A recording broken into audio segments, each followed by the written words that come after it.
ഏതായാലും സമീപ ഭാവിയിൽ കോൺഗ്രസ് കാണുന്ന ഏറ്റവും വലിയ പ്രതിസന്ധിയാണ് രാഹുൽ MLA സ്ഥാനത്ത് തുടരുമെന്നുള്ളത്. കാരണം പാലക്കാട്ടേക്ക് രാഹുൽ തിരിച്ചെത്തി കഴിഞ്ഞാൽ എന്തു പറഞ്ഞ് ജനങ്ങളോട് വിശദീകരിക്കും?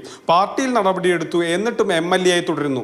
എങ്ങനെ ഈ കാര്യങ്ങളൊക്കെ ജനങ്ങളെ ബോധിപ്പിക്കും എന്നുള്ളതാണ് ഏറ്റവും പ്രതിസന്ധി നിറഞ്ഞ ഒരു കാര്യം.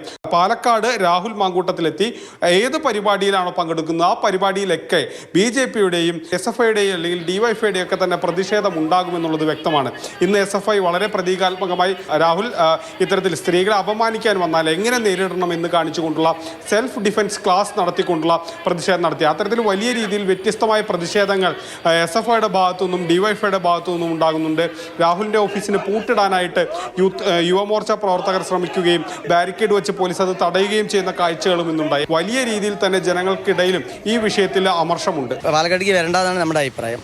നേതാക്കന്മാരുടെ ഭാര്യമാർ വരെ മെസ്സേജ് എന്ന് പറയുമ്പോൾ നമുക്കത് വേണ്ടതാണ് അഭിപ്രായം. പാർട്ടി രാജിവെച്ച് കാര്യമില്ല, ഇവിടെ ജനങ്ങൾക്ക് MLA ഇരുന്നിട്ട് കാര്യമില്ലല്ലോ. അപ്പോൾ അവരെ വേണ്ടതാണ് നമ്മുടെ അഭിപ്രായം. ഒരു MLA എന്ന് പറഞ്ഞു കഴിഞ്ഞാൽ സാധാരണ ജനങ്ങളിലേക്ക് ഇറങ്ങിച്ചെല്ലുന്ന ഒരു വ്യക്തിയായിട്ടാണ് നമ്മൾ കണക്കാക്കുന്നത്. സ്ത്രീകൾക്ക് ഇവിടെ എന്ത് സുരക്ഷയാണ് ഇയാളിൽ നിന്ന് നമ്മൾ പ്രതീക്ഷിക്കുന്നത്? സാധാരണ ഒരു പരിപാടിക്ക് പങ്കെടുക്കുമ്പോൾ സാധാരണ തൊട്ടുരുമി ഇയാൾ സംസാരിക്കാറുണ്ട്. ഏത് തരത്തിൽ നമ്മൾ സ്ത്രീകളെ ഇയാളുടെ കൂടെ വിടും?